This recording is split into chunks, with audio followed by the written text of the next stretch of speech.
One night stand भाग 2। अगली सुबह निवी अपने केबिन में बैठकर अपनी डिजाइन पर कुछ वर्क कर रही होती है। तभी उसे एक पियून आकर बोलता है, मैम आपको बॉस बुला रहे हैं। तो निवी बोली, बॉस, पर वो क्यों हमें बुला रहे हैं? तो वो पियून बोला, मुझे कैसे पता होगा, मैम आप ही जाकर पूछ लीजिए। तो निवी ठीक है बोलकर अपना सारा सामान को अच्छे से सेट कर अंश के केबिन की तरफ निकल जाती है। निवी बाहर से ही नॉक करती है तो अंश उसे अंदर आने को बोलता है। तो निवी अंदर चली जाती है तो अंश उसे चेयर पर बैठने को बोलता है। निवी बैठ जाती है तो अंश निवी को देख बोला, निवी अभी हमें एक मीटिंग के लिए निकलना होगा। इस पर निवी बोली, अभी पर मुझे तो किसी ने नहीं बताया और मैं मीटिंग में जाकर क्या करूंगी।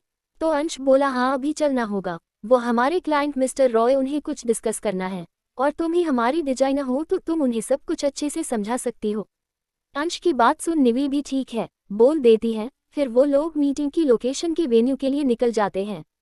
कार में दोनों ही एकदम शांत बैठे हुए थे, तभी खामोशी को तोड़ते हुए निवी बोली, बेसे सर हमें मीटिंग के लिए कहाँ जाना है? तो अंश ने जवाब दिया, होटल रेसिडेंसी। फिर निवी शांत हो जाती है। निवी खिड़की के बाहर देख रही होती है और अंश चोरी छुपे बस निवी को ही देखे जा रहा था। उसे ये सोचकर ही खुशी हो रही थी कि निवी उसके इतने पास है। कुछ देर में ही वो लोग होटल पहुंच जाते हैं। वही अंश निवी को बुक किए गए रूम में लेकर चला जाता है जहां पहले से ही मिस्टर रॉय मौजूद थे। अंश और निवी दोनों ही जाकर वही रखे सोफे पर बैठे जाते हैं। फिर मिस्टर रॉय अंश को देख बोले, हेलो मिस्टर सिंघानिया। तो अंश भी उन्हें ग्रीट करता है। फिर अंश निवी से मिलाते हुए बोले, इनसे मिलिए, ये हमारी डिजाइनर मिस निवी है। तो मिस्टर रॉय निवी को भी हेलो करते हैं।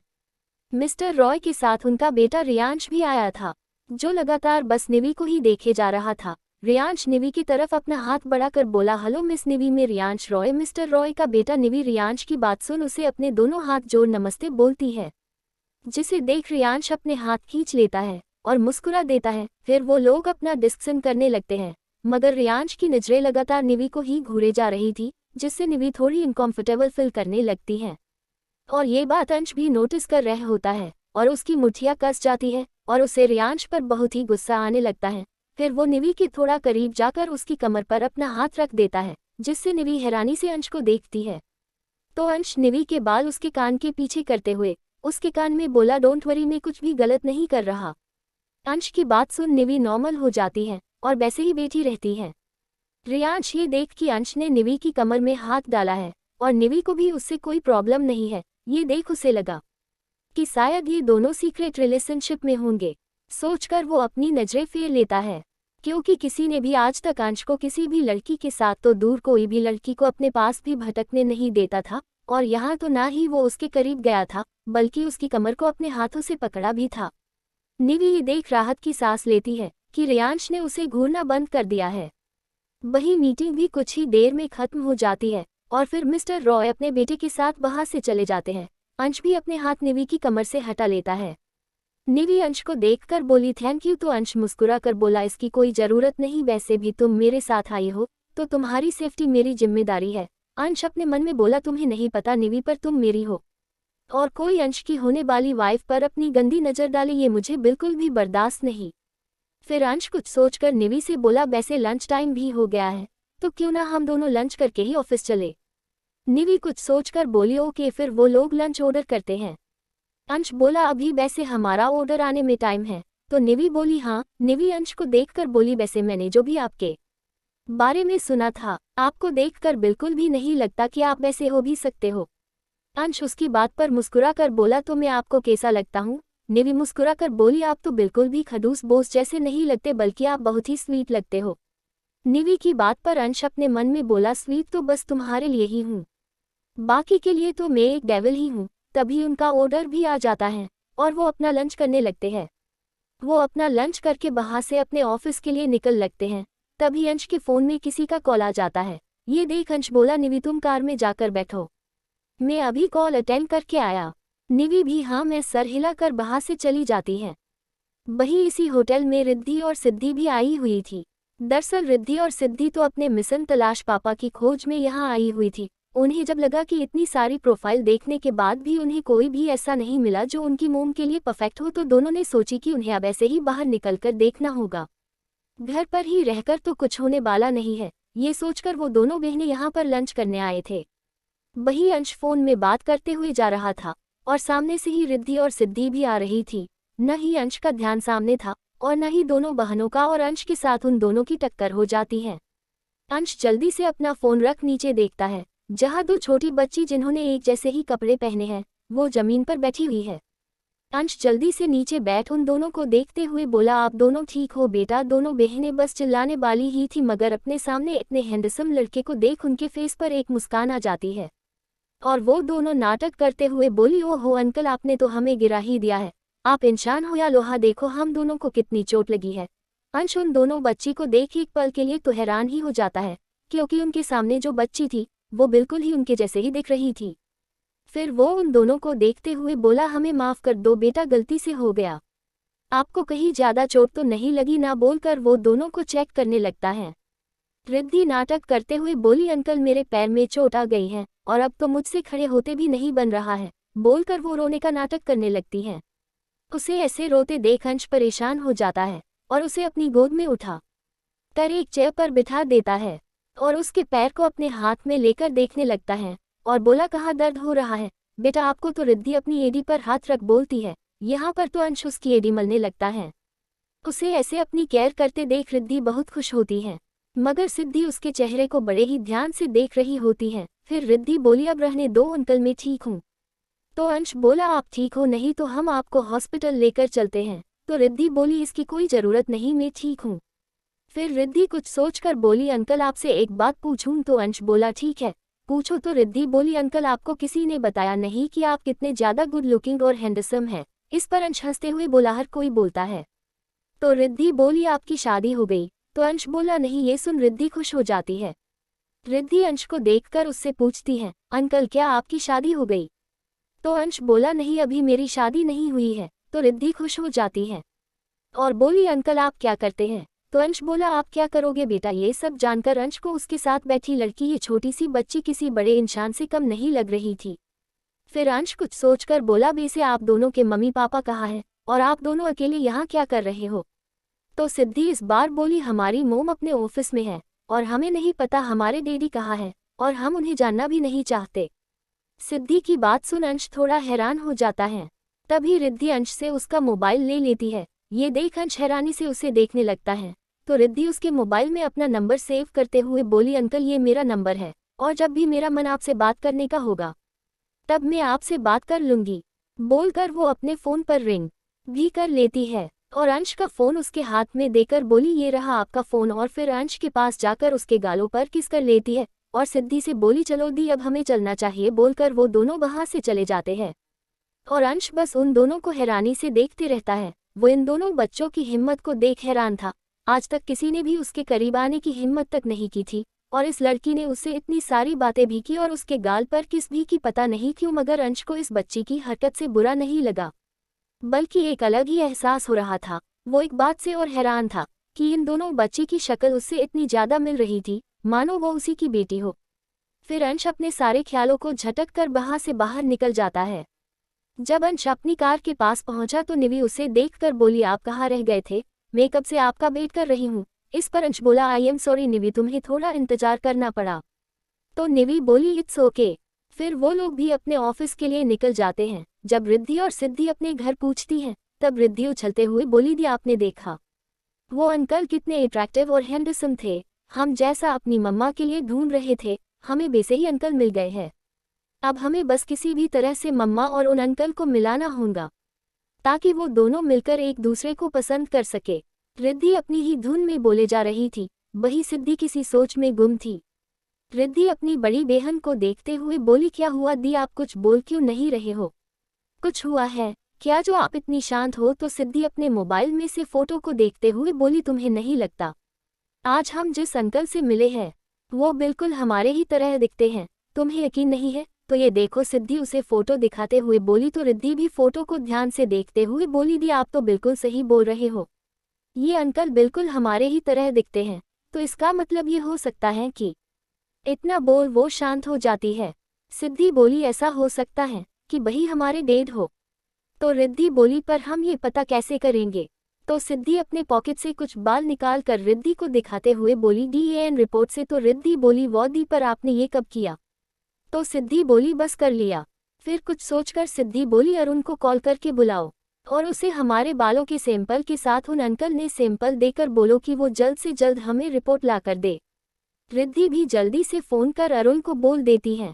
वही अंश और निवि दोनों ही ऑफिस आकर एक अर्जेंट मीटिंग अटेंड करते हैं, क्योंकि एक हफ्ते में ही वो अपनी ज्वेलरी और ड्रेस का न्यू कलेक्शन लॉन्च करने वाले थे और उसकी की तैयारी के लिए अंश ने सारी बातों को डिस्कस करने के लिए ही ये मीटिंग रखा था।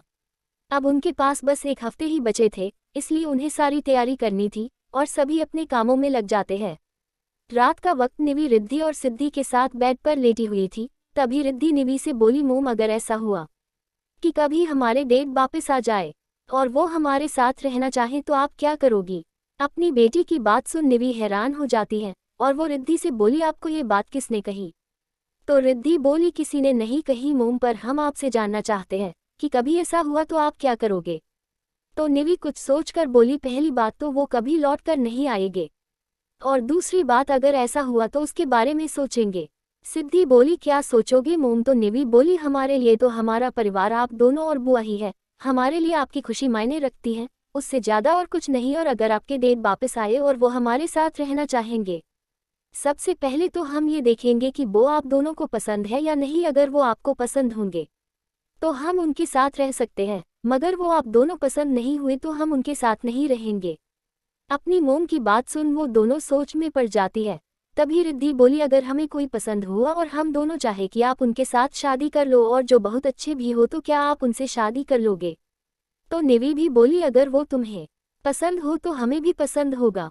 अगले दिन निवि अपने केबिन में बैठी कुछ काम कर रही थी। तभी एक कर्मचारी आता है और निवि को देख बोला मैडम आपको बॉस ने बुलाया है। जिसे सुन निवि ने कहा ठीक है आप जाओ मैं अभी आती हूँ। इतना कहकर उसने अपना सारा सामान अच्छे से टेबल पर जमाने के बाद वह निकल पड़ती है और अंश के केबिन में जाती है। जब निवि अंश के केबिन के पास आ जाती है तब वो डोर नॉक कर बोली सर आपने मुझे बुलाया। निवि की आवाज़ सुन अंश ने उसकी तरफ देखा और कहा हाँ निवि क्या सारे सेट तैयार हैं और ड्रेसेस भी। अंश उसे अंदर आने का इशारा करते हुए बोला। अंश की बात सुन निवि ने कहा हाँ सर लगभग सब कुछ पूरा हो गया है, अब हमें होटल जाकर देखना होगा कैसी चल रही है सारी तैयारियां और ये शो बहुत बड़ा होने वाला है तो सारी तैयारियां हमें खुद ही देखनी होंगी, कहीं कोई गलती नहीं होनी चाहिए। अंश ने उसकी बात सुनी और कहा आपने बिल्कुल सही कहा निवि, हमें कोई जोखिम नहीं लेना चाहिए, हमें सब कुछ ठीक से जांचना चाहिए। वो लोग अभी बात ही कर रहे हैं। तभी शिवम बिना खटखटाए अंदर आ गया। बोला बॉस आप एक बार इस फाइल को चेक कर लें और साइन कर दें। बोलते बोलते उसकी आंखें फैल जाती हैं, क्योंकि अंश उसे बहुत गुस्से से देख रहा था, जिसे देखकर शिवम डर जाता है और तुरंत शांत हो जाता है। तभी उसकी नज़र निवि पर जाती है जो अंश के सामने कुर्सी पर बैठी है और कुछ फाइलें देख रही है। ये देखकर शिवम की आंखें आश्चर्य से खुली रह जाती है और वह आश्चर्य से अंश की ओर देखता है। तभी अंश उसे कुछ इशारा करता है, जिसे समझकर वह तुरंत वहां से भाग जाता है। जिसे देख अंश ने निवि की तरफ देखते हुए कहा निवि मुझे लगता है हमें चलना चाहिए। जिसे सुन निवि ने कहा ठीक है सर। फिर अंश ने उसकी तरफ देखा और कहा निवि तुम मुझे मेरे नाम से बुला सकती हो। तो निवि ने आश्चर्य से कहा लेकिन सर आप मेरे बॉस हैं तो मैं आपको आपके नाम से कैसे बुला सकती हूँ। इस पर अंश ने कहा क्या तुम्हें लगता है कि हम दोनों अच्छे दोस्त हो सकते हैं निवि। फिर कुछ सोचने के बाद निवि ने कहा क्या तुम्हें लगता है कि हम दोनों अच्छे दोस्त हो सकते हैं। इस पर अंश ने कहा सॉरी। निवि ने कहा ठीक है फिर दोस्त। अंश ने अपना हाथ बढ़ाया और कहा दोस्त। निवि ने भी अपना हाथ बढ़ाया और अपना हाथ अंश के हाथ में रख दिया। ये देखकर दोनों मुस्कुराते हैं। फिर दोनों वेन्यू की लोकेशन के लिए निकल जाती हैं। इधर रिद्धि और सिद्धि घर पर बैठकर कुछ चर्चा कर रही हैं। रिद्धि ने सिद्धि से कहा तुम्हें क्या लगता है डीएनए रिपोर्ट में क्या आएगा, क्या अंश सिंघानिया हमारे बायोलॉजिकल पिता हो सकते हैं। सिद्धि ने कुछ सोचते हुए कहा मुझे नहीं पता लेकिन ऐसा भी हो सकता है। तुमने देखा नहीं था क्या हम दोनों बिल्कुल उसके जैसे दिखते हैं। अब ये संयोग तो नहीं हो सकता। रिद्धि के लैपटॉप को देखते हुए उसने कहा कि अभी तक हमने अंश सिंघानिया के बारे में भी सर्च किया है। हमें पता चला है कि अंश को लड़कियों से बहुत नफरत है और उसे यह बिल्कुल भी पसंद नहीं है कोई भी लड़की उसके आसपास भी घूमे। तो आप क्या सोचते हैं ऐसी स्थिति में वह हमारी माँ को जानता होगा और अगर हम उसकी बेटियां हुए भी तो क्या वो हमें अपनाएंगे और हमारी मोम को भी। अपनी छोटी बहन की बात सुनकर सिद्धि ने कुछ सोचते हुए कहा रिपोर्ट आने के बाद ही हम इस सब के बारे में सोचेंगे। अगर वह हमारे डैडी बन गए तो उन्हें हमारी मम्मी से शादी करनी होगी। इधर बैंक्वेट हॉल में जहां स्टेज बना हुआ था, निवी स्टेज पर चढ़कर खुद से चेक कर रही थी कि सब कुछ ठीक से लगा है या नहीं, या उसमें कुछ बदलाव की जरूरत है या नहीं। तो वहीं पर कुछ लोग स्टेज को डेकोरेट कर रहे होते हैं, क्योंकि स्टेज का सारा काम अभी हुआ नहीं था। अंश बस निवी को देखने में व्यस्त था। निवी उससे कुछ भी पूछती तो अंश एक ही जवाब देता, हाँ। निवी सब कुछ चेक कर रही होती है, तभी अचानक उसका पैर स्टेज पर रखे कुछ सामान पर पड़ता है और वहां पर रखी हुई चीजों में उलझ जाता है। और जैसे ही वह गिरने वाली होती है, अंश उसे संभाल लेता है, लेकिन निवी को संभालने के चक्कर में अंश का भी संतुलन बिगड़ जाता है और वह निवी के साथ फर्श पर गिर जाता है। अंश नीचे होता है और निवी उसके ऊपर है, साथ ही सारी सजावट उन दोनों के ऊपर गिर जाती है, जिसमें दोनों उलझ जाते हैं। जैसे ही निवी अंश के ऊपर से उठने की कोशिश करती है, सामानों में उलझने के कारण वो वापस से अंश के ऊपर ही गिर जाती है और तभी अंश कुछ बोलने के लिए अपने होठों को खोलता है, मगर निवी के होठ जाकर अंश के होठ से टकरा जाते हैं, जिस कारण इस तरह से हुई इस अचानक से किस के कारण उन दोनों की ही आंखें हैरानी से फैल जाती हैं और वो दोनों ही एक दूसरे को देखने लगते हैं। मगर जैसे ही निवी को होश आता है, वैसे ही वो झट से अंश के होठों से अपने होठों को हटा लेती हैं। जब पास में काम करने वाले लोग दोनों को सामानों में उलझे देखते हैं, तो वो सारे भी दोनों की मदद करने के लिए आगे आते हैं और दोनों के ऊपर से सारा सामान हटा देते हैं।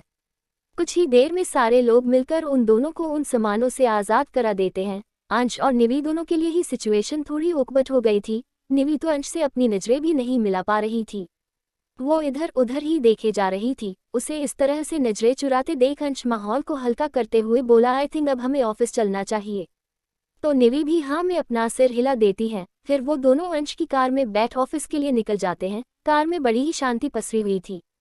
नीव बस कार की विंडो से बाहर ही देखे जा रही थी।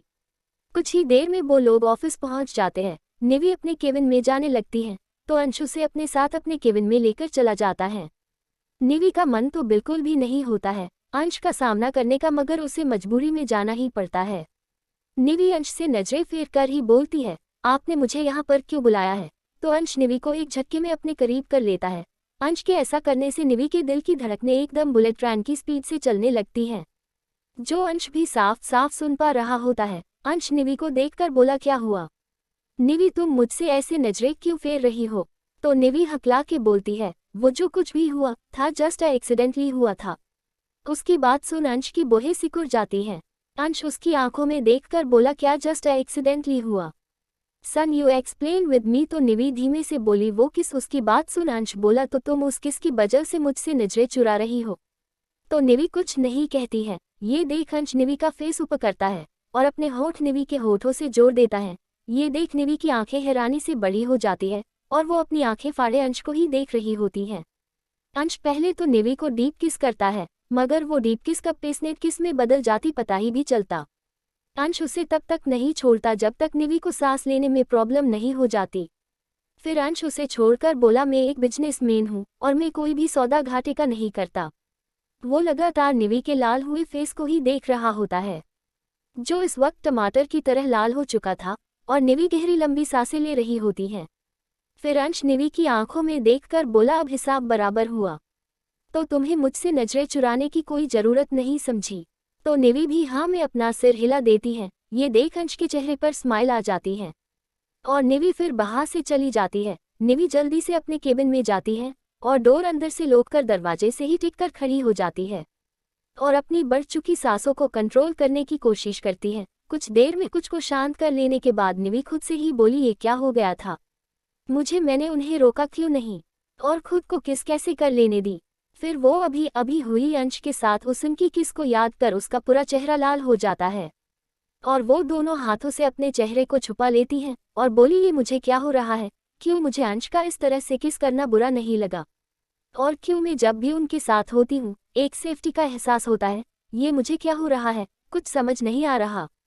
फिर अपना सर झटक अपने काम में लग जाती है। ऐसे ही एक हफ्ते कब निकल जाते हैं पता ही नहीं चला और आज वो दिन भी आ गया था जिसके लिए अंश और उसकी टीम ने इतनी मेहनत की थी। सब कुछ बहुत ही अच्छे से चल रहा होता है। निवी की डिज़ाइन की हुई ड्रेस कलेक्शन और ज्वेलरी को आज लॉन्च लिया जाना था और बैंक्वेट हॉल में शहर के सभी अमीर लोग मौजूद थे। ड्रेसिंग रूम में रश्मिका निवी को देखते हुए बोलती है, वैसे मिस निवी, आपको देखकर कोई ये नहीं कहेगा कि इतनी अच्छी ड्रेस आपने डिज़ाइन की होंगी। बेल आप जिस तरह से रहती हैं, उस हिसाब से तो कोई नहीं बोल सकता। निवी मुस्कुराकर बोली, मिस रश्मिका, इंसान को उनके कपड़ों से नहीं उनकी काबिलियत से जज करना चाहिए। तो रश्मिका भी बोली, या यू आर राइट। आज शो के लास्ट में निवी को भी रश्मिका के साथ जाना था, इसलिए निवी ने भी एक बहुत ही सुंदर गाउन पहना हुआ था। और जब अंश निवी को ऐसे देखता है तो उसकी नजरें ही निवी से नहीं हटती। कुछ ही देर में शो भी स्टार्ट हो जाता है और सारी मॉडल एक एक करके स्टेज पर जाकर अपनी पहनी हुई ड्रेस प्रेजेंट करती हैं। और लास्ट में निवी भी रश्मिका के साथ स्टेज पर जाती है, मगर वहां पर जहां सब लोग निवी को एक सम्मान के नजरिए से देख रहे होते हैं कि इतनी कम उम्र में निवी ने इतनी तरक्की की है, तो वही मिस्टर रॉय का बेटा रियांश निवी को अपनी गंदी नजरों से घूरे जा रहा होता है। और निवी इन सभी बातों से अनजान अपने काम में लगी होती है। फिर निवी अपने एक स्टाफ को देखकर बोली, तुम ये सब देखो, मैं जरा वॉशरूम से होकर आती हूँ। बोलकर निवी वॉशरूम में चली जाती है, मगर वो जैसे ही वॉशरूम से बाहर निकलती है, कोई उसे खींचकर एक रूम में ले जाता है। निवी उस इंसान से छुटने की बहुत कोशिश करती है, मगर उसकी ताकत उस इंसान के सामने काफी कम होती है। निवी जैसे ही बाथरूम से बाहर निकलती है, कोई उसे पकड़कर एक रूम में ले जाने लगता है। निवी खुद को उस इंसान की पकड़ से छुड़ाने की बहुत कोशिश करती है, मगर उस इंसान की ताकत के सामने निवी की ताकत कुछ नहीं होती है और निवी की खुद को छुड़ाने की सारी कोशिश नाकामयाब होती है और वो इंसान निवी को एक कमरे में लेकर चला जाता है। वही अंश को काफी देर हो जाते हैं, निवी कहीं नजर नहीं आती तो वो अपने सारे गार्ड को निवी को ढूंढने के लिए बोल देता है। तभी उसे वही स्टाफ दिखती है जिससे निवी बोल कर गई थी। अंश उसे देखकर बोला, क्या तुमने मिस निवी को कहीं देखा है? तो वो लेडी अंश को देख बोली, यस सर, मैंने मिस निवी को वॉशरूम जाते देखा था, मगर काफी देर हो गए हैं, निवी अभी तक आई नहीं। इतना सुनना ही था, अंश जल्दी से वॉशरूम के पास जाकर देखता है, मगर उसे निवी वहां पर कहीं भी नहीं दिखती है। तभी उसे निवी के हाथ का एक ब्रेसलेट दिखता है जो उसने निवी के हाथ में देखा था। वो उसे जल्दी से उठा लेता है और उसे कुछ गड़बड़ होने की आशंका होती है। वो जल्दी से शिवम को कॉल कर सीसीटीवी कैमरा देखने को बोलता है। जब वो सब सीसीटीवी कैमरा देखते हैं तो उन्हें पता चलता है मिस्टर रॉय का बेटा रियांश ने निवी को जबरदस्ती एक कमरे में लेकर गया है। ये देख अंश की मुठियां कस जाती हैं और गुस्से में उसकी सारी नशें उभर कर दिखने लगती हैं और वो बिना समय गवाए जल्दी से उस रूम की तरफ बढ़ जाता है। ये देख अंश के सारे गार्ड भी उसके पीछे जाने लगते हैं। वही निवी रियांश से खुद को छुड़ाने की बहुत कोशिश कर रही होती है, मगर रियांश उसे छोड़ने को तैयार ही नहीं था और इन्हीं के चलते निवी रियांश के सर पर एक बांस दे मारती है, जिससे रियांश निवी को छोड़ देता है और उसे गुस्से में घूरते हुए बोला, साली तेरी इतनी हिम्मत कि तू मुझ पर हाथ उठाए, तुझे तो मैं अब बताता हूँ। अभी तक तो मैं तेरे साथ प्यार से पेश आ रहा था, पर अब देख मैं तेरा क्या हाल करता हूँ। बोलकर वो निवी के कपड़े फाड़ देता है। ये देख निवी डर जाती है और अपनी मदद के लिए किसी को पुकारने लगती है। उसे ऐसे चिल्लाते देख रियांश उसके चेहरे पर 3-4 थप्पड़ मार देता है, जिससे उसके होठों से खून निकलने लगता है और वो जैसे ही निवी के ऊपर झुकता है, वैसे ही एक धड़ाम की आवाज से कमरे का दरवाजा टूट जाता है। दरवाजा टूटने की आवाज से रियांश निवी से दूर होता है। जैसे ही वो दूर होता है, एक जोरदार मुक्का उसके चेहरे पर पड़ता है, जिससे उसका सिर घूमने लगता है। अंश के गार्ड रियांश को पकड़ लेते हैं। वही अंश जल्दी से निवी के पास चला जाता है। जब निवी अंश को वहां पर देखती है तो वो जल्दी से रोते हुए अंश के गले लगकर जोर जोर से रोने लगती है। निवी को ऐसे रोते देख अंश उसे शांत करवाते हुए बोला, शांत हो जाओ निवी, सब ठीक है, कुछ गलत नहीं हुआ, ना ही मैं कभी भी तुम्हारे साथ कुछ गलत होने दूंगा, तुम शांत हो जाओ। कुछ देर तक रो लेने के बाद निवी शांत होती है तो वो अंश से दूर हो जाती है और अपने हाथों से खुद को कवर करने लगती है। उसे ऐसे खुद को कवर करते देख अंश अपना कोट उतारकर निवी को पहना देता है और उसे लेकर वहां से चला जाता है। अंश निवी से बोला, चलो निवी, मैं तुम्हें घर छोड़ देता हूँ। अंश की बात सुन निवी बोली, पर मेरी गाड़ी? तो अंश बोला, उसे मेरा असिस्टेंट ले जाएगा। तो निवी हमम में अपना सर हिला देती है। फिर वो दोनों अंश की कार में बैठकर निवी के घर के लिए निकल जाते हैं। गाड़ी में एकदम शांति छाई हुई थी, दोनों ही शांत थे। कुछ ही देर में वो लोग निवी के घर पहुंच जाते हैं। निवी अंश को थैंक्स बोलकर जैसे ही गाड़ी से बाहर निकलने को होती है, अंश उसका हाथ पकड़ लेता है। ये देख निवी अंश को देखने लगती है तो अंश बोला, निवी मुझे तुमसे कुछ बात करनी है। तो निवी बोली, बोलो। तो अंश उसे देखकर बोला, देखो निवी, मुझे बात घुमानी नहीं आती, ना ही मैं कोई भी बात घुमा कर बोलूंगा, इसलिए मैं साफ साफ बोल रहा हूँ। निवी, मैं तुम्हें पसंद करता हूँ और मैं तुमसे शादी करना चाहता हूँ, क्या तुम मुझसे शादी करोगी? निवी उसकी बात सुन हैरान हो जाती है और हैरानी से ही अंश को देखने लगती है। तो अंश बोला, तुम चाहो तो समय ले सकती हो, मैं तुम्हारे जवाब का इंतजार करूँगा। अंश की बात सुन निवी बिना कोई जवाब दिए वहां से चली जाती है। निवी को ऐसे जाते देख अंश का चेहरा मुरझा जाता है और वो तब तक वहां से नहीं जाता जब तक निवी अंदर नहीं चली जाती। फिर अंश भी उदास सा अपने घर के लिए निकल जाता है। वही निवी अपने घर में आकर सीधे अपने कमरे में चली जाती है और जल्दी से खुद को साफ कर और कपड़े पहनकर अपना बेटियों को देखने लगती है, जो स्टडी रूम में कुछ डिस्कस कर रही होती है। निवी उन दोनों के पास जाकर बोली, क्या कर रही हैं मेरी दोनों प्रिंसेस। अपनी मोम की आवाज़ सुन दोनों लड़की शांत हो जाती है और निवी को देख झट से उसके गले से लग जाती है और दोनों एक साथ बोली, मोम आपका शो कैसा रहा। इस पर निवी बोली, बहुत ही बढ़िया। फिर तीनों लड़कियां मिलकर डिनर करती हैं और सो जाती हैं। मगर निवी की आंखों में नींद नहीं थी, उसे बार बार अंश के कहे शब्द ही याद आ रहे होते, जो अंश ने उससे कहे थे कि निवी क्या तुम मुझसे शादी करोगी।